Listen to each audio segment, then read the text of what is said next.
Welcome to শিএক্স channel. আজকের ড্রামাটির অনেক বেশি জীবন্ত এবং একই সঙ্গে অনেক বেশি রোমান্টিক। ড্রামাটির শুরুতে আমরা দেখতে পাই আনসুকে, যাকে এই ভিলা থেকে বের করে দিচ্ছে। তার আন্টি বলছে, তোমার বিকৃত নিঃশ্বাসে এখানকার পরিবেশ ভারী করো না। অসহায় আনসুর চোখ ভিজে উঠল। সেদিন শুধু আকাশটা খোলা ছিল, কিন্তু পরিস্থিতির চাপে তখন দাঁড়ানোরও শক্তি ছিল না তার।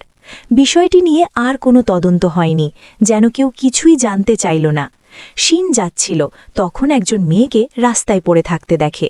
শিন কাছে এসে দেখে সেই মেয়েটি, যে মেয়েটি তার প্রাণ বাঁচিয়েছিল 5 বছর আগে। আনসুকে প্রশ্ন করা হলো, এত রাতে বাড়ি ফেরার মানে কি? আনসু উত্তর দিল, আমার বাবা মা নেই, ফেরার মতো কোনো জায়গা তো নেই। শিন হাত বাড়িয়ে দিল। শিন বলল, আমার সাথে যাবে? সেদিন থেকে আনসু সেই একমাত্র ভরসার জায়গা। সেদিন থেকেই শিন একটু অন্যরকম হয়ে উঠল। অন্য সিনে একদিন আনসু শিনের জন্য বসে আছে। বাটলার বলল, ম্যাম বসে থাকবেন না, এয়ারপোর্ট থেকে সোজা ক্লাবে চলে গেছে। সেখানে নতুন একটা ক্লাব ওপেন হয়েছে, ফিরতে অনেক রাত হবে। আনসু ভাবল একটা সারপ্রাইজ দেবে, কিন্তু ক্লাবে গিয়ে দেখল শিনের অবস্থা ভালো নয়, বেশি ড্রাঙ্ক হয়ে বেসামাল অবস্থা। আনসু তাকে নিয়ন্ত্রণ করার চেষ্টা করলেও শিন পুরো নিয়ন্ত্রণ হারিয়ে ফেললেন। নেশার ঘোরে তিনি আনসুর সঙ্গে এমন আচরণ করলেন যা আনসুর ভালো লাগেনি। অনেক কষ্টে আনসু শিনকে বাসায় নিয়ে আসে। বাসায় এসে বাটলারকে ড্রেস চেঞ্জ করে দিতে বলে। এদিকে আনসু তো ভালো করে হাঁটতে পারছিল না। পরদিন সকালে শিন আবছা আবছা মনে করছিল। লাস্টে সে সেটা স্বপ্নই মনে করে নিল। সে আনসুর সাথে এসব করতেই পারে না। বাটলার এসে জানালো, ম্যাডাম আপনাকে খুঁজছিলেন, এখন রুমে বিশ্রাম নিচ্ছেন। শিন শুনে ভাবলেন, তাহলে কি সব সত্যি ছিল নাকি শুধুই স্বপ্ন? সন্ধ্যায় শিন আনসুর কাঁধে একটা দাগ দেখে প্রশ্ন করলেন, কাল রাতে কার সঙ্গে ছিলে তুমি? আনসু চুপ করে রইল, সত্যি কথা বলতে পারছিল না। শিন রেগে গিয়ে বললেন, সত্যি না বলা পর্যন্ত তুমি এই রুম থেকে বেরোতে পারবে না। আনসু বলে, আমার স্কুল আছে, আমাকে ছেড়ে দিন। শিন বলে, তোমাকে এক্ষুনি যদি কন্ট্রোল না করি, কদিন পরে তুমি প্রেগনেন্ট হয়ে যাবে, আর আমাকে সেটা দেখতে হবে। আনসু অনশন শুরু করল। বাটলার খাবার নিয়ে এলে সে বলল, ম্যাম খেয়ে নিন। আনসু বলে, নিয়ে যান, আমি হাঙ্গার স্ট্রাইক করছি। আনসু খাবার নেয়ার ভান করে পালিয়ে গেল।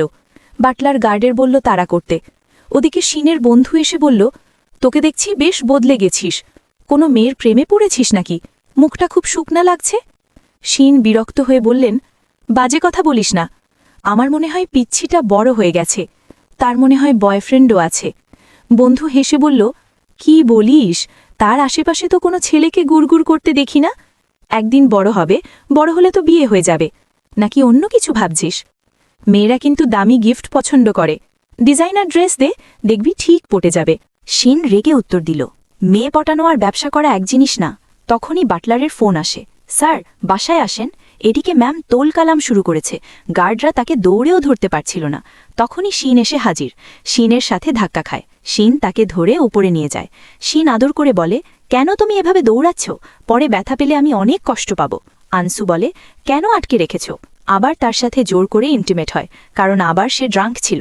আনসু কাঁদছিল, তার কান্না দেখে শিনের হোশ আসে। শিন আবার বলে, যে তোমাকে বাইট করেছে সে কি আমার চেয়েও হ্যান্ডসাম? আমি আবার বলছি, সে তোমার ক্ষতি করবে।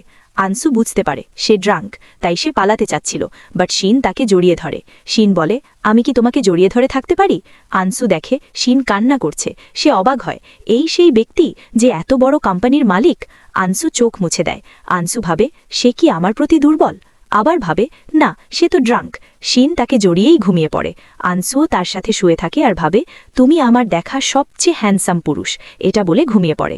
নেক্সট মর্নিংয়ে শিন পাশে ছিল না। আনসু নিচে নেমে আসে, এসে দেখে শিন ব্রেকফাস্ট রেডি করছে। তখন আনসু ভেবে নেয়, তার মানে সে রেগে নেই। আবার ভাবে, কাল রাতের কথা কি তার মনে আছে? শিন বলে, কাল রাতে কি আমি কোনো অদ্ভুত আচরণ করেছি?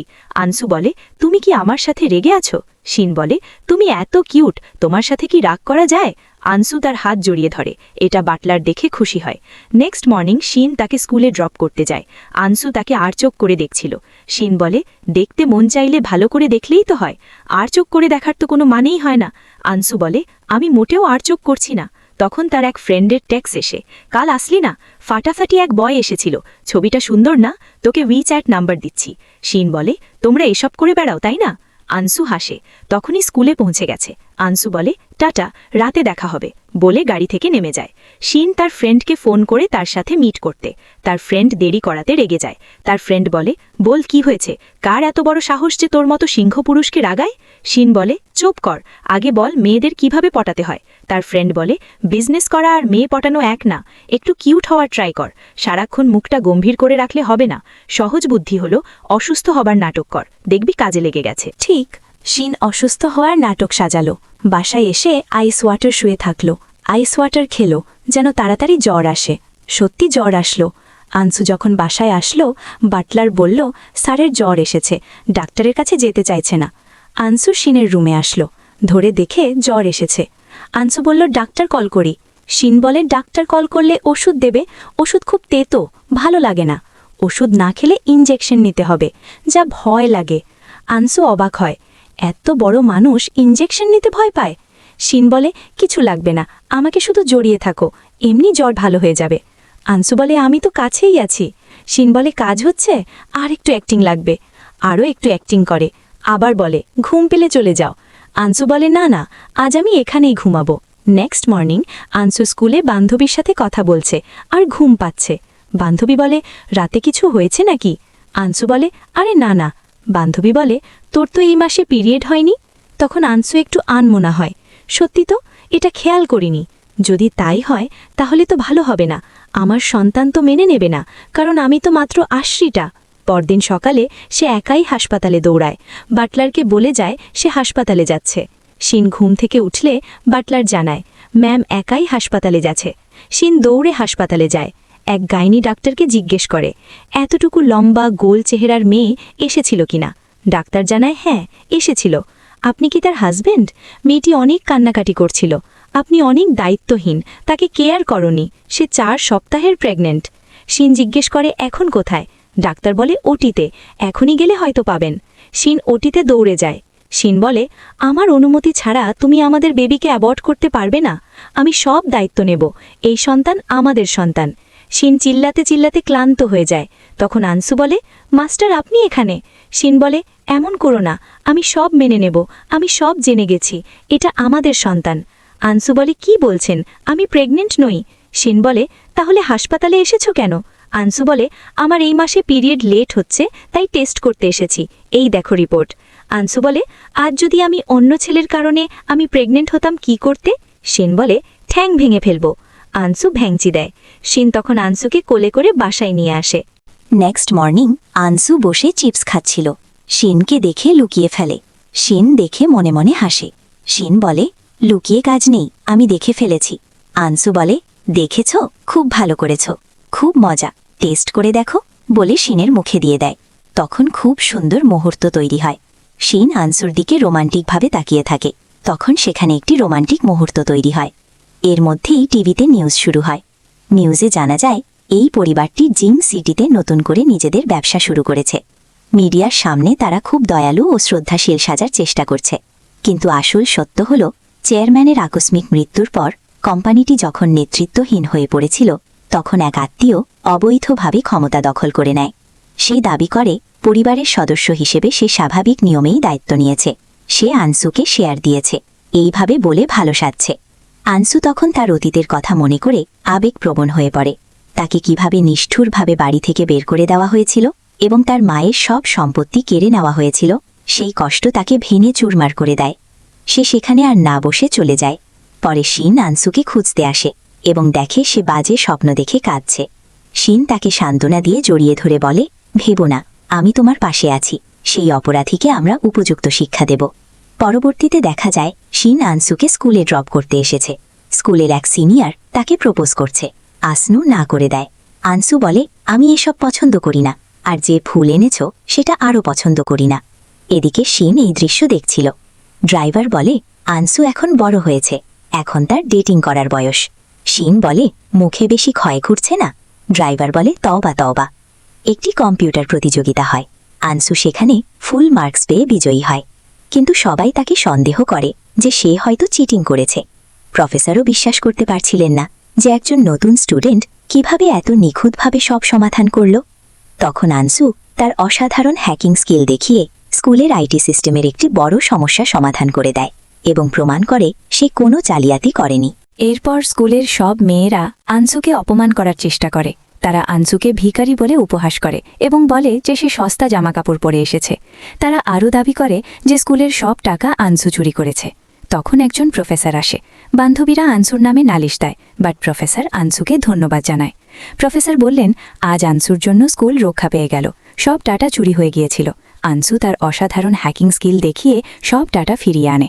এবার সবার ক্ষমা চায়। বলে, তুই এত বড় হ্যাকার জানতাম না। আনসু বলে, তো এখন কি আমার তোর সাথে লড়তে হবে? বলে, না, আমার সাথে না, আমার এক কাজিন আছে, তার সাথে তুই কিছুতেই পারবি না। কিন্তু আনসু দমে না গিয়ে তাকে চ্যালেঞ্জ জানায়। সে বলে, তোর বাবা মা তোকে হীরের টুকরো মনে করতে পারে, কিন্তু আমার কাছে তুই কিছুই না। আনসু বলে, বাজি ধর, আমি যদি হেরে যাই তোর কোথায় চলবো, আর আমি যদি জিতি তবে তোদের প্রপার্টি আমার নামে লিখে দিতে হবে। বাজি ধরে। আনসু মনে মনে ভাবে, এবার আমি রিভেঞ্জ নিব, আমার বাবা মায়ের সাথে অনেক অন্যায় হয়েছে। তারপর জিনি বলে, আজ আমার সাথে চল। একটি বড় ড্যান্স পার্টির আয়োজন করা হয়। আনসুর বন্ধু জিনি অনেক কষ্টে 2টো টিকিট জোগাড় করে আনসুকে সেখানে নিয়ে যায়। পার্টির সিন দেখানো হয়। সেখানে আনসু খুব সুন্দর করে সেজেগুজে আসে। আনসুকে সত্যি খুব প্রীতি লাগছিল। জিনি বলছিল, জানিস এই বিশাল ক্যাসেল বা প্রাসাদের মালিক স্বয়ং সিন। তখনই সিন আসছে হিরো বেসে। সবাই অবাক হয়ে তাকিয়েছিল। সিনকে সেখানে দেখে আনসু থতমত খেয়ে যায়। জিনিকে বলে, তুই একটু আমাকে আড়াল করে দাঁড়া। পার্টিতে দামশিও এসেছিল। দামশি হলো তাদের স্কুল ফ্রেন্ড। দামশি শিনকে প্রপোজ করতে যাচ্ছিল। শিন তো তাকে দেখেই রেগে যায়, বলে, গোলাপি রঙের পোশাক আমি পছন্দ করি না। সেখানে শিন হঠাৎ নির্দেশ দেয় যে যারা গোলাপি রঙের পোশাক পরে এসেছে তাদের সবাইকে ঘাড় ধরে বের করে দেওয়া হোক। দামশি গোলাপি ড্রেস পরেছিল, তাই তাকে অপমানিত হয়ে সেখান থেকে বেরিয়ে যেতে হয়। আরও অনেকে বলে, এখানে আরও গোলাপি রঙের পোশাকে মেয়ে আছে, তাদেরকেও বের করে দেওয়া হোক। সিন তখন আনসুর দিকে তাকায়। চারপাশে সবাই বলাবলি করছিল যে সিনের সামনে পড়লে আজ আনসুর রক্ষা নেই। সিন যখন আনসুর দিকে এগিয়ে এলো, আনসু ভয়ে তোতলাতে তোতলাতে বলল, থার্ড মাস্টার, মানে আপনি এখানে? সিন মৃদু হেসে বলল, হ্যাঁ, আমি তোমার সেই এক্সট্রা ক্লাস এখানে হচ্ছে। আনসু অপ্রস্তুত হয়ে ক্ষমা চেয়ে বলল, আমাকে মাফ করবেন, আপনাকে মিথ্যে বলার কোনো ইচ্ছে আমার ছিল না। শিন সাহায্যের হাত বাড়িয়ে দেয় এবং তাকে সবার সামনে সম্মান দেয়। আনসুকে অনেক খাবারের সামনে বসিয়ে বলে, এইগুলো খাও, আমি আসছি, যাওয়ার সময় একসাথে যাব, বলে সেখান থেকে চলে যায়। এরই মধ্যে দামশি একটি চাল চালল। তাকে মূল্যবান ফুলদানির কাছে নিয়ে ধাক্কা দিল। ফুলদানি পড়ে ভেঙে গেল। শিনের কাছে নালিশ করল যে আনসু একটি অত্যন্ত মূল্যবান প্রাচীন ফুলদানি ভেঙে ফেলেছে, যার দাম কোটি কোটি টাকা। দামশি দাবি করল আনসু ইচ্ছা করেই এটি করেছে। কিন্তু শিন দমে যাওয়ার পাত্র নন। তিনি আনসুর চোখের দিকে তাকিয়ে বুঝতে পারলেন সে নির্দোষ। শিন আরও ফুলদানিগুলো ভাঙতে শুরু করল। শিন কে উদ্দেশ্য করে বললেন, আমার মনে হয় আমার সিস্টেম বা হিসাবে কোথাও ভুল হচ্ছে। আনসু কোনো ভুল করেনি, বরং তুমিই তাকে হেনস্থা করার চেষ্টা করছো। সেখানে এবং তার বয়ফ্রেন্ডও সাথে ছিল। তার বয়ফ্রেন্ডের সাহায্য চায়। শিন হাসে আর বলে, তাহলে তোমার বয়ফ্রেন্ড ক্ষতিপূরণ দিক। শিন অ্যাসিস্ট্যান্টকে বলে সব হিসাব করে লম্বা লিস্ট দিতে। উল্টো কে সেই ফুলদানির ক্ষতিপূরণ দেওয়ার নির্দেশ দিলেন এবং তাকে সেখান থেকে বের করে দেওয়ার ব্যবস্থা করলেন। এরপর শিন আনসুকে বসিয়ে রাখলেন এবং বললেন, আমি কাজ শেষ করে তোমাকে নিতে আসছি। আনসু তখন বুঝতে পারল এই থার্ড মাস্টার মানে শিন তাকে কতটা যত্ন করেন। তখন জিনি কাছে এসে বলে, এসব কি দেখছিস? আমার বান্ধবী এই প্রাসাদের মালিক, আমাকে তোর আয়া করে রাখিস? তখন সিনিয়র সান এসে বলে, ও তাহলে এই কাহিনী। এই থার্ড মাস্টারের জন্য তুমি আমাকে এড়িয়ে চলছো, সে তোমাকে শুধু ইউজ করবে। তখনই থার্ড মাস্টার এলিয়ানের মতো হাজির। তাকে দেখে তো সিনিয়র সান দৌড়ে পালিয়ে গেল। আনসু কোলে করে বাসায় নিয়ে আসলো। তারপর জিজ্ঞেস করল সেই ছেলের সাথে কি রিলেশন। আনসু বলল, সে শুধু আমাকে প্রপোজ করলো, আমি রিজেক্ট করেছি। তাহলে সেই বাইটগুলো কার? আনসু কিছু বলে না। শিন জিজ্ঞেস করে, তুমি কি রিলেশনে যেতে চাও? আনসু বলে, আমি শুধু তোমার সাথে থাকতে চাই। শিন হাসে। পরদিন আনসু তার বান্ধবীর সাথে মজার মজার কথা বলছিল। তখন হঠাৎ করে তার পেটে ব্যথা শুরু হলো। তার বান্ধবী তাকে ডিসপেন্সারিতে নিয়ে যায়। তখনই ভূতের মতো হাজির হয় শিন। শিন বলে, বাজে চিপস টপস খেলে তো পেট ব্যথা করবেই, বলে পানি দেয়। তখন সেই সিনিয়র সান এসে ঢাকতে থাকে। আনসু মনে মনে ভাবে সে কেন বারবার আসে, তাকে উচিত শিক্ষা দিতে হবে। শিন বলে, তুমি কি তার কাছে থেকে রিলিজ চাও? আনসু বলে, হুঁ। তখন শিন তাকে কিস করা শুরু করে, আর সেই সিনিয়র ভাই তো দেখে মন খারাপ করে চলে গেল। তখন শিন বলল, দেখেছো কি ম্যাজিক, এই অ্যাক্টিং না করলে কাজ হতো না। আসলে শিন সত্যি সত্যি কিস করেছে। পরবর্তীতে স্কুলে একটি বড় হ্যাকিং বা টেকনিক্যাল কম্পিটিশন হয়। সেখানে আনসুর প্রতিদ্বন্দ্বী ছিল চ্যাং। আনসুকে দেখে সবাই গসিপ করছিল, এই মেয়েটি শুধু শুধু পাঙ্গা নিয়েছে, এমন গোহারা হারবে, আমরা দেখে অনেক মজা করব। চ্যাং অত্যন্ত অহংকারী এবং সে আনসুকে তুচ্ছতাচ্ছিন্ন করছিল। চ্যাং ভাবছিল আনসুকে সে সহজেই হারিয়ে দেবে, কিন্তু কম্পিটিশন শুরু হতেই দেখা গেল চ্যাং অনেক বিজি কঠিন কঠিন টাস্ক কমপ্লিট করছে, আর আনসু বসে নক ফাইল করছে। সবাই ভাবছে আনসু আসলে কিছুই জানে না, অযথা টাইম পাস করছে। ছাত্রছাত্রীরা চিল্লাচ্ছিল ও বোতল ছড়ে মরছিল। তখন একজন ছাত্র এসে বলে, চুপ করো সবাই, মিস্টার মো আসছে। ঠিক তখনই মিস্টার মো বীরের মতো হাজির। টিচাররা আনসুর বিরুদ্ধে কমপ্লেন করা শুরু করে, তাকে সরিয়ে নিন, তাহলে আপনার মাথা কাটা যাবে। সেন আনসুর কাছে যায়। সেন বলে, এনি প্রবলেম? আনসু বলে, না। আনসুর দক্ষতা সবার ধরাছোঁয়ার বাইরে। সে শান্তভাবে কিবোর্ডে আঙুল চালিয়ে কঠিন সব সমস্যার সমাধান করে দিল, আর চ্যাংয়ের কাছে গিয়ে বলল, আমি কি তোমার সব গোপন নথি ফাঁস করব? চ্যাং বলে, না, বলে থাপাস করে পড়ে গেল। আনসু তখন চ্যাংয়ের মুখোশ খুলে দিল। সে প্রমাণ করে দিল যে চ্যাংয়ের পরিবার আসলে দেউলিয়া হয়ে গেছে এবং তারা জালিয়াতির মাধ্যমে টিকে আছে। আনসু তাদের কোম্পানির শেয়ার ও সম্পত্তির আসল কাগজপত্র সবার সামনে তুলে ধরল। অপমানে ও ভয়ে চ্যাং এবং তার পরিবার দিশেহারা হয়ে পড়ল। চ্যাং বাধ্য হয়ে আনসুর কাছে ক্ষমা চাইল এবং তাকে দাদি বলে সম্বোধন করতে বাধ্য হল। এদিকে আনসু যার সাথে বাজি ধরেছিল তার সাথে হিসাব চুকে নিল। আনসু লি ফ্যামিলির সব খনি নিয়ে ভিখারি বানিয়ে দিল। মা বুঝতে পারলেন আনসু আগে থেকেই সব ছক কষে রেখেছে। সে এমনকি তার কাজিনকেও নিজের দলে টেনে নিয়েছে। মায়ের মাথায় হিংসার আগুন জ্বলে উঠল। তিনি রাগে ফেটে পড়ে বললেন, তুই আমার একমাত্র মেয়ের ক্ষতি করছিস? তোকে আমি আগেও বাড়ি থেকে বের করে ভিখারি বানিয়েছিলাম, এবার তোকে পিঁপড়ার মতো পিষে মারব। আনসু বলে, টাটা। এদিকে সেন আনসুর জন্য অপেক্ষা করছিল। আনসু বলে, এই দেখো, খনি কামাই করে এনেছি, খুশি হয়নি? সেন আনসুকে কোলে নিয়ে গাড়িতে বসিয়ে নিল। সেন আনসুর কপালে আলতো করে টোকা দিয়ে আদরে গলায় বললেন, বেবি, তুমি কি জানো তুমি কতটা ঝুঁকি নিয়েছিলে? কেন শুধু শুধু বাজি ধরতে গেলে? আমার খুব টেনশন হচ্ছিল। আনসু বুঝতে পারল সেন তাকে কতটা গভীরভাবে পছন্দ করেন। তাদের মধ্যে বয়সের ব্যবধান 10 বছর হলেও সেন সবসময় তাকে আগলে রাখেন। আনসুও মনে মনে স্বীকার করল যে সে থার্ড মাস্টারের এই ভালোবাসা ও শাসনের মাঝেই থাকতে চায়। এদিকে আনসু আয়নার সামনে দাঁড়িয়ে নিজেকে গুছিয়ে নিচ্ছিল। সিন তাকে জিজ্ঞেস করল, তুমি কোথায় যাচ্ছ? আনসু খুব শান্তভাবে উত্তর দিল, দাদু আমাকে ইনভাইট করেছে, তাই যাচ্ছি। থার্ড মাস্টার, আমি জানি আপনি আমাকে নিয়ে দুশ্চিন্তা করছেন, কিন্তু এই লড়াইটা আমার একার। এই পরিবারের সব আবর্জনা আমাকে নিজের হাতে পরিষ্কার করতে দিন। আমাকে বিশ্বাস করুন, আমার কোনো প্রবলেম হলে জানাবো। সে আরও যোগ করল, আজ রাতে কিন্তু আপনাকে আমাকে ছাড়া ডিনার করতে হবে। ডিনার করে রেস্ট নিন। সিন একটি রহস্যময় হাসি দিয়ে তার প্রস্তাবে রাজি হলেন। আনসু যখন ডিনারে পৌঁছালো, পরিবারের বাকি সদস্যরা তাকে দেখে অবাক হল। তারা তাকে তুচ্ছতাচ্ছিল্য করার চেষ্টা করলে আনসু কড়া ভাষায় তার জবাব দিল। সেখানে মিস্টার আজাং নামে এক লম্পট ব্যবসায়ী উপস্থিত ছিলেন। তিনি কুৎসিত দৃষ্টিতে আনসুর দিকে তাকিয়ে বললেন, মিস আনসু তো বেশ আকর্ষণীয়। আনসু সরাসরি তাকে অপমান করে বলল, এই জঘন্য আবর্জনাটা কোত্থেকে এলো? আমার দিকে নজর দেওয়ার আগে একবার আয়নায় নিজের মুখটা দেখে আসুন। আপনার এই চেহারা দেখলে তো আমার রাতের খাবারই হজম হবে না, আমার তো বমি আসছে। মিস্টার আজাংয়ের মতো বড় ব্যবসায়ীর সাথে এমন আচরণ দেখে পরিবারের সবাই আতকে উঠল। তার দাদু আনসুকে শাসাতে লাগল, কিন্তু মিস্টার আজাং উল্টো বললেন, আজকালকার মেয়েরা কথা বলতে জানে না, কিন্তু মিস আনসুর ব্যক্তিত্ব বেশ কড়া, আমি এমনটাই পছন্দ করি। আনসু মনে মনে ভাবল, ও আচ্ছা, ডিনারের নামে আমাকে আসলে এই বুড়ো ব্যবসায়ীর কাছে বিক্রি করার ধান্দা চলছে। সে হঠাৎ একটি বাঁকা হাসি দিয়ে বলল, মিস্টার আজাং তো দেখছি আপনাদের খুব আদরের, তাহলে তাকে আমার দুলাভাই বানিয়ে ঘরে তুলে নিলেই তো পারেন। ইয়ে বলল, সে আমার বাবার বয়সের, তার সাথে কেন আমার বিয়ে হবে? আনসু বলল, তাহলে আমার কেন হবে? আনসু আরও বলল, তাহলে অ্যান্টির জন্য ভালো হয়, দুজন ভালো মেজ খাবে। অ্যান্টির তো রাগে কান দিয়ে ধোঁয়া বের হচ্ছিল। অ্যান্টি তাকে অপদস্থ করার চেষ্টা করলেন। অ্যান্টি রেগে গিয়ে বললেন, মিস্টার আজাং খুব ভালো মানুষ, সে আনসুকে পছন্দ করে। আর আনসু যে বয়সে জাতাকলে পড়ার ভয় পায়, আজাং সেই বয়সকে জানে কিভাবে সামলাতে হয়। আনসু এবার আসল বোমা ফাটালো। আজাং হাতের আংটিটি দেখিয়ে বলল, এই সস্তা আঠা লাগানো নকল হীরের আংটি পরে আজাং ভাব নিচ্ছেন? এই আংটি আসল নয়, বরং আপনাদের আভিজাত্যই নকল। এই আংটি অনেকক্ষণ পরে থাকে স্কিন ডিজিজ হয়। সে স্পষ্ট জানিয়ে দিল যে আমাকে বিক্রি করার পরিকল্পনা সফল হবে না। যদি আমাকে বিক্রি করবেন তাহলে একজন রিয়াল ধনী লোকে নিয়ে আসতেন। এরই মধ্যে মিস্টার আজাং অপমানিত হয়ে বেরিয়ে যাচ্ছিলেন।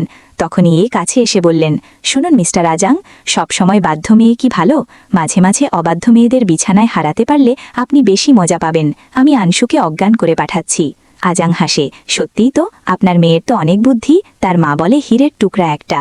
এরই মধ্যে মিস্টার আজাং হোটেলের রুমে ঢুকলেন। তিনি ভেবেছিলেন সেখানে আনসু আছে। আন্টি বাইরে কান পাচ্ছিল। হঠাৎ একটা জোরে আওয়াজ এলো। আন্টি দরজা খুলে গিয়ে দেখলেন সেখানে আন্টির মেয়ে ইয়ে অবস্থান করছে। ঠিক সেই সময় সেখানে ইয়ান উপস্থিত হলো। ইয়ান বলল, আমি এখানে না আসলে তো বুঝতেই পারতাম না আমার বাগদত্তার বুড়া বর পছন্দ। ইয়ে বলে, বিশ্বাস করো, সব ভুল বুঝাবুঝি। ইয়েকে মিস্টার আজাংয়ের সাথে এমন অবস্থায় দেখে ঘৃণা ভরে একটা থাপ্পড় দিল ও ব্রেকআপ করল। আন্টির সমস্ত পরিকল্পনা ভেস্তে গেল। আনসু রাজকীয় স্টাইলে তাদের সামনে এসে বলল, আপনারা ষড়যন্ত্র করেছিলেন, সুপাত্র তো ডানা মেলে উড়ে গেল। আন্টির দাঁত কিলবিল করে বললেন, এইটা সব তোর চাল। আনসু বলল, ঔষধ বানালেন আপনারা, চাল চাললেন আপনারা, আর এখন দোষ দিচ্ছেন আমাকে? হার্ট অ্যাটাক করার আগে বরং অ্যাম্বুলেন্স ডাকুন। আনসু বাইরে আসলো, এসে দেখে শিন দাঁড়িয়ে আছে। শিন জিজ্ঞাসা করল, তুমি ঠিক আছো তো? আনসু বলল, হ্যাঁ, চলো খেতে চলো। জানি তুমি আমাকে ছাড়া খাওনি, আমিও খাইনি এই ইয়ে ফ্যামিলির বিষাক্ত খাবার। এবার দুজন জমিয়ে খাবো। এদিকে ইয়ে সব ভাঙচুর করছিল আর বলছিল, আনসু তুমি আমার লাইফ নষ্ট করে দিয়েছ, আমি তোমাকে ছাড়ব না। তখন ইয়ে তার পোষা গুন্ডাদের ফোন দিল আনসুকে মেরে ভর্তা করতে। পরবর্তীতে দেখা যায় আনসু ওপর হামলা করার জন্য ইয়ে কিছু গুন্ডা পাঠিয়েছে। আনসু তখন একাই যাচ্ছিল। কিছু গুন্ডা ঘিরে ধরল। আনসুই কিছু শায়েস্তা করল। একজন গুন্ডা আনসুকে ছুরি দিয়ে আঘাত করতে যাচ্ছিল। ঠিক বিপদের মুহূর্তে থার্ড মাস্টার বজ্রপাতের মতো উদয় হলেন এবং গুন্ডাদের হাত থেকে আনসুকে রক্ষা করলেন। হাতাহাতির সময় সিনের হাতে সামান্য রক্ত দেখে আনসু কান্নায় ভেঙে পড়ল। সিন মনে মনে খুশি হলেন যে আনসু তাকে এত গুরুত্ব দিচ্ছে। হাসপাতালে গিয়ে সিন একটু বেশি ব্যথার নাটক শুরু করলেন, যাতে আনসুর ভালোবাসা পাওয়া যায়। ডাক্তার ক্ষতটি সামান্য বললেও সিন ইশারায় তাকে চুপ থাকতে বললেন। বাসায় এসে দুজন খেতে বসলেন। আনসু খাচ্ছে, বাট সিন খেতে পারছিল না। আনসু খাওয়িয়ে দিতে চায়। সিন বলে, না না, আমি পারবো। আনসু জোর করে তাকে নিজ হাতে খাইয়ে দিল। সিন মনে মনে অনেক খুশি হলো তার কেয়ার দেখে। এরপর সিন গোসল করার জন্য সাহায্য চাইল। আনসু দ্বিধায় থাকলেও সিনের হ্যান্ডসাম লুকের সামনে সে নিজেকে নিয়ন্ত্রণ করতে পারছিল না। বাথরুমে পানির ঝাপটায় ভিজে তাদের মধ্যে এক রোম্যান্টিক মুহূর্ত তৈরি হলো। সিন ফিসফিস করে বললেন, তুমি আমার একমাত্র ব্যথানাশক ওষুধ। তারা একে অপরকে নিবিড়ভাবে জড়িয়ে ধরল। রাত গভীর হলে সিন ব্যথার বাহানা দিয়ে আনসুর রুমে থাকার অনুমতি চাইল। আনসু রাজি হল এবং ঘুমানোর সময় আনসু তাকে শক্ত করে জড়িয়ে ধরল। সিনের সমস্ত কষ্ট এক নিমিষেই ধুয়ে গেল। পরদিন স্কুলে জিনি জানালো যে ইয়েকে পুলিশ ধরে নিয়ে গেছে। জিনি আনসুকে জিজ্ঞেস করল সিনের প্রতি তার অনুভূতির কথা। আনসু লজ্জায় লাল হয়ে গেল। এরপর জিনি আনসুকে একটি বড় টেনিস টুর্নামেন্টে নাম লিখিয়ে দিল। টুর্নামেন্টে আনসুর প্রতিদ্বন্দ্বী হিসেবে দেখা দিল জিয়ানিন, যে হান পরিবারের দাম্ভিক রাজকন্যা। জিয়ানিন আনসুকে অবজ্ঞা করে বলল, শারীরিক প্রতিবন্ধীদের সাথে কথা বলে আমি সময় নষ্ট করি না, খেলার মাঠেই দেখা যাবে কার দৌড় কত দূর। আনসু বুঝতে পারল ষড়যন্ত্র এখনও শেষ হয়নি। আন্টি বা ইয়ে হয়তো এই জিয়ানিনকে তার বিরুদ্ধে উস্কে দিয়েছে, কিন্তু আনসু দমে যাওয়ার পাত্র নয়। সে চ্যাম্পিয়নশিপের জন্য নিজেকে প্রস্তুত করতে শুরু করল। সবাই বলাবলি করছিল যে জিয়ানিন নিশ্চিতভাবেই শিনকে নিজের করে নেবে। জিয়ানিনের এক বন্ধু তাকে খোঁচা দিয়ে বলল, তোর নেশা তো দেখছি বেশ কড়া। সবাই জানে জিয়ানিনের নজর থার্ড মাস্টারের ওপর। আনসু এটা শুনে মনে মনে ভাবল, ও আচ্ছা, তাহলে জিয়ানিন আমার থার্ড মাস্টারের ওপর নজর দিয়েছে। জিয়ানিন দম্ভের সাথে আনসুর কাছে এসে বলল, আনসু, সবার সামনে চরমভাবে অপমানিত হওয়ার আগেই নিজের নাম তুলে নিয়ে এখান থেকে কেটে পড়ো। আনসু মিষ্টি হেসে রাজকীয় ভঙ্গিতে উত্তর দিল, আমি ছোট থেকে বড় হয়েছি ঠিকই, কিন্তু আমার ডিকশনারিতে হার বলে কোনো শব্দ নেই। মিস হান যদি আজ আমাকে প্র্যাকটিক্যালি সেটা শিখিয়ে দিতে পারেন তবে আমার খুব উপকার হবে। হঠাৎ পুরো স্টেডিয়ামে শোরগোল শুরু হলো। মাস্টার মো শিন সশরীরে হাজির। জিয়ানিন সুযোগ বুঝে দৌড়ে গিয়ে সিনহাইকে একগুচ্ছ সুন্দর ফুলের তোড়া উপহার দিতে চাইল। চারপাশের সবাই চিৎকার করে বলতে লাগলো, উফ, মিস হান আর থার্ড মাস্টারের জুটিটা জাস্ট অস্থির। আনসু দূর থেকে এটা দেখে একটু মন খারাপ করল। তার বুকটা ব্যথায় চিনচিন করে উঠল। শিনের বন্ধু তাকে খোঁচা দিয়ে বলল, মাস্টার মো, আপনি কি মিস হানকে চেনেন না? এত মানুষের সামনে মেয়েটি ফুল দিচ্ছে, একটু তো সম্মান দেবেন। কিন্তু শিন এমন ভাব করল যেন সে জিয়ানিনকে চেনেই না। সে রেগে তার বন্ধুকে বলল, কিসের সম্মান? আমি কেন তাকে সম্মান দিতে যাব? শিন জিয়ানিনকে পাত্তাই দিল না। জিয়ানিন খুব অপমানিত বোধ করল। আনসু ভাবল, হান ফ্যামিলির সাথে মো ফ্যামিলির সম্পর্ক মনে হয় তিক্ত। এদিকে শিন জানতে পারল যে এই টেনিস টুর্নামেন্টের চ্যাম্পিয়নশিপের পুরস্কারটি সবাই তার প্রিয় মানকে উপহার দেওয়ার জন্য রাখে। ততক্ষণে টেনিস টুর্নামেন্টের প্রথম রাউন্ড আনসু জিতে নিয়েছে। আনসু তখন পূর্ণ আত্মবিশ্বাস নিয়ে একগুচ্ছ ফুল হাতে নিয়ে শিনের দিকে হেঁটে গেল। পুরো স্টেডিয়াম তখন স্তব্ধ। দর্শকরা বলাবলি করছিল, মাস্টার মো যেখানে জিয়ানিনকে রিজেক্ট করেছেন সেখানে এই মেয়েটিকে তো নিশ্চিতভাবেই ঘাট ধাক্কা দিয়ে বের করে দেবেন। কিন্তু সবাইকে অবাক করে দিয়ে আনসু শিনের সামনে দাঁড়িয়ে আবদারের সুরে বলল, থার্ড মাস্টার, ফুলগুলো নেবেন কিনা বলুন, আমার হাত ব্যথা হয়ে যাচ্ছে। আপনি যদি বেশিক্ষণ দেরি করেন তবে আমি অন্য কাউকে দিয়ে দেব। শিন আর এক মুহূর্ত দেরি না করে মৃদু হেসে আনসুর হাত থেকে ফুলগুলো নিয়ে নিলেন। আনসু তখন তার কানের কাছে ফিসফিস করে বলে গেল, ম্যাচের পর আপনার জন্য একটা বড় সারপ্রাইজ আছে। শিন হাসি মুখে ফুলগুলো ধরলেন। তার বন্ধু তার অবস্থা দেখে হেসে বলল, তোর অবস্থা দেখে তো পরিষ্কার বোঝা যাচ্ছে তুই এই পিচ্ছি মেয়েটার প্রেমে হাবুডুবু খাচ্ছিস। মেয়েটাকে দেখে তো 18 বছরের কিশোরী মনে হয়। শিন রেগে গিয়ে বলল, বাজে কথা বলবি না, বেশি কথা বললে জিভ কেটে দেব। সে গর্বের সাথে জানালো, এটা স্রেফ ফুল নয়, এটা হলো পিওর জেলাসি। সে নানজিংকে খোঁচা দিয়ে বলল, তোর মতো অভাগাকে তো কোনো মেয়ে এভাবে গোলাপ দেয়নি, তাই তোর হিংসে হচ্ছে। এদিকে টেনিস টুর্নামেন্টের দ্বিতীয় রাউন্ড শুরু হলো। গ্যালারিতে বসে থাকা দর্শকরা ভাবছিল জিয়ানিন সহজেই জিতে যাবে। কিন্তু সবাইকে অবাক করে দিয়ে আনসু তার অসাধারণ দক্ষতা আর কিলার শট দিয়ে জিয়ানিনকে পাত্তাই দিল না। আনসু যখন জয়ী হলো তখন জিয়ানিন বিশ্বাসই করতে পারছিল না যে সে হেরে গেছে। আনসু তার কানের কাছে গিয়ে ফিসফিস করে বলল, আমি জানি যে তার জন্য তুমি কতটা নোংরামি করেছ। সবাই যদি জানতে পারে তুমি কি করেছ তবে তোমার দশা কি হবে ভেবে দেখেছ? জিয়ানিন অপমানে ও রাগে কাঁপছিল। ঠিক তখনই শিন সবার সামনে আনসুকে কোলে তুলে নিয়ে সেখান থেকে চলে গেলেন। আনসু শিনের কাঁধে মুখ লুকিয়ে জিয়ানিনকে ভেঙচি কাটল, যা জিয়ানিনকে আরও ক্ষিপ্ত করে তুলল। গল্পের মোড় ঘুরে গেল যখন জানা গেল জিয়ানিন 10 বছর আগে ওল্ড লেডি হানকে সমুদ্র থেকে বাঁচানোর মিথ্যে নাটক করে হান ফ্যামিলিতে নিজের জায়গা করে নিয়েছিল। গ্র্যান্ডমা ওল্ড লেডি হান শিনকে অনুরোধ করলেন জিয়ানিনকে বিয়ে করতে। তিনি বললেন, তোমাদের পরিবার আর আমাদের পরিবার একদম পারফেক্ট ম্যাচ। কিন্তু শিন সরাসরি জানিয়ে দিলেন তার জীবনে পছন্দের মানুষ আছে এবং তিনি জিয়ানিনের প্রতি বিন্দু মাত্র আগ্রহী নন। জিয়ানিন এবার আনসুকে একা পেয়ে 1 মিলিয়ন টাকার একটি চেক দিয়ে বলল, এই নাও 1 মিলিয়ন টাকা, মাস্টার মোকে ছেড়ে দিয়ে বিদায় হও। আনসু চেকটি হাতে নিয়ে তার ছিলের হাসি হেসে বলল, সিরিয়াসলি, মাত্র 1 মিলিয়ন? থার্ড মাস্টার আমাকে প্রতি মাসে 10 মিলিয়ন টাকা শুধু হাত খরচ হিসেবে দেন, আর তুমি এসেছ আমাকে 1 মিলিয়ন দিয়ে কিনতে? মরিয়া হয়ে জিয়ানিন এক নতুন চাল চালল। সে নিজেকে নির্দোষ আর আনসুকে দোষী প্রমাণ করার জন্য হুট করে পুকুরে ঝাঁপ দিল। সে চিৎকার করে বলতে লাগলো, বাঁচাও বাঁচাও, আনসু আমাকে ধাক্কা দিয়ে ফেলে দিয়েছে। কিন্তু সে যখন পানিতে হাবুডুবু খেতে লাগল তখনই সবাই বুঝতে পারল জিয়ানিন আসলে সাঁতার জানে না। চারদিকে কানাঘুষো শুরু হলো। যে মেয়ে সাঁতার জানে না সে 10 বছর আগে ওল্ড লেডিকে সমুদ্রের উত্তাল ঢেউ থেকে বাঁচালো কিভাবে? জিয়ানিন 10 বছরের পুরনো মিথ্যে তাসের ঘরের মতো ভেঙে পড়ল। শিন সেখানে পৌঁছে আনসুকে আগলে ধরলেন। জিয়ানিন কাঁদতে কাঁদতে নালিশ করল, মাস্টার মো, আনসু হিংসে করে আমাকে ধাক্কা দিয়েছে। শিন রাগত স্বরে সবার সামনে ঘোষণা করলেন, আনসু কেন তোমাকে ধাক্কা দিতে যাবে? তুমিই তাকে হেনাস্তা করার চেষ্টা করেছ। মনে রেখো, আনসু আমার লোক, তার বিরুদ্ধে কথা বলার সাহস যেন আর কেউ না দেখায়। গ্র্যান্ডমা রাগে কাঁপছিলেন, কারণ তার আভিজাত্য এবং নাতনি জিয়ানিনের সম্মান উভয়ই আজ ধুলোয় মিশে গেছে। জিয়ানিন তখনও ভিকটিম সাজার জন্য কান্নাকাটি করছিল, কিন্তু আনসু শান্তভাবে হাসল এবং বলল, আমি একটা কথা বলতে ভুলে গিয়েছিলাম।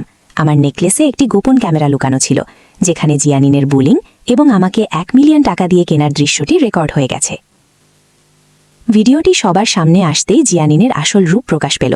আনসু জিয়ানিনকে উদ্দেশ্য করে বলল, তুমি বললে তুমি সাঁতার জানো না, তাহলে 10 বছর আগে উত্তাল সমুদ্র থেকে গ্র্যান্ডমাকে বাঁচালে কিভাবে? তুমি কি সাঁতার ভুলে গিয়েছ নাকি পুরো বিষয়টাই মিথ্যে ছিল? জিয়ানিনের ফ্যাকাশে মুখ দেখে সবাই বুঝে গেল সে একজন প্রতারক। গ্র্যান্ডমা প্রচণ্ড লেগে জিয়ানিনকে বাড়ি থেকে বের করে দেওয়ার নির্দেশ দিলেন এবং বললেন, আমার হান ফ্যামিলিতে তোমার মতো প্রতারকের কোনো জায়গা নেই। ঠিক সেই মুহূর্তে শিন এক চাঞ্চল্যকর তথ্য প্রকাশ করলেন। তিনি একটি পদক বা মেডেল বের করে বললেন, এই মেডেলটি 10 বছর আগে গ্র্যান্ডমাকে উদ্ধারকারী ব্যক্তিটি পেয়েছিলেন। এটি এখন আনসুর কাছে। তার মানে আনসুই ছিল সেই আসল হিরোইন যে গ্র্যান্ডমার প্রাণ বাঁচিয়েছিল। গ্র্যান্ডমা আবেগপ্রবণ হয়ে পড়লেন এবং আনসুর কাছে নিজের ভুলের জন্য ক্ষমা চাইলেন। তিনি আনসুকে হান ফ্যামিলির প্রধানের প্রতীক হিসেবে একটি বিশেষ মালা উপহার দিলেন, যা ছিল অসীম ক্ষমতা ও নিরাপত্তার প্রতীক। এরপর আনসু তার জীবনের সবচেয়ে বড় রহস্যটি উন্মোচন করল। সে তার আঙ্কেল মুখোমুখি হয়ে জানালো যে জিংচান গ্রুপের প্রকৃত মালিক আসলে সে নিজেই। আনসু প্রমাণ করে দিল যে তার বাবা মায়ের মৃত্যু কোনো দুর্ঘটনা ছিল না, বরং তার কাকা ও কাকিমা ষড়যন্ত্র করে গাড়ির ব্রেক নষ্ট করে দিয়েছিলেন। আঙ্কেল আন্টি পালানোর চেষ্টা করলেও পুলিশ তাদের হাতকড়া পরিয়ে নিয়ে গেল। তাদের সমস্ত সম্পত্তি বাজেয়াপ্ত করা হলো এবং তারা দেউলিয়া হয়ে জেলে গেল। অন্যদিকে তাদের মেয়ে ইয়ে আশ্রয়ের জন্য আনসুর কাছে ভিক্ষা চাইলে আনসু তাকে মেন্টাল হাসপাতালে পাঠানোর পরামর্শ দিল। সব বাধা দূর হবার পর আনসু ও শিনের রোম্যান্টিক মুহূর্ত শুরু হলো। আনসু লজ্জায় লাল হয়ে শিনকে বলল, থার্ড মাস্টার, আমি আর আপনার শুধু ফ্যামিলি মেম্বার হয়ে থাকতে চাই না, আমি আপনার গার্লফ্রেন্ড হতে চাই। শিনের দীর্ঘ বছরের অপেক্ষা শেষ হল। তিনি আনসুকে জড়িয়ে ধরলেন। এর মধ্যে একটি মজার ঘটনা ঘটল। আনসু শিনহাইকে একটি উপহার দিয়েছিল। সবাই ভেবেছিল ভেতরে হয়তো দামি কিছু আছে, কিন্তু দেখা গেল সেটি একটি সেক্সি নাইট স্যুট। আনসু লজ্জায় সেটা ফিরিয়ে নিতে চাইলেও শিন হাসি মুখে বললেন, না না, গিফটটা খুব চমৎকার, আমি তোমাকে এটা পরা অবস্থায় দেখার জন্য অপেক্ষা করতে পারছি না। গল্পের শেষে শিন আনসুকে নিয়ে সরাসরি ম্যারেজ রেজিস্ট্রেশন অফিসের দিকে রওনা হলেন। তিনি মজা করে বললেন, যেহেতু তুমি আমার জীবন অতিষ্ঠ করেছ, এখন সারা জীবন আমাকে দেখে রাখার দায়িত্বও তোমার। এভাবেই একসময়ের অসহায় আনসুর তার মেধা ও সাহসের জোরে প্রতিশোধ নিল এবং নিজের ভালোবাসার মানুষকে খুঁজে পেল। এইবার বলুন গল্পটা কেমন লাগলো? ভালো লাগলে অবশ্যই সাবস্ক্রাইব করবেন।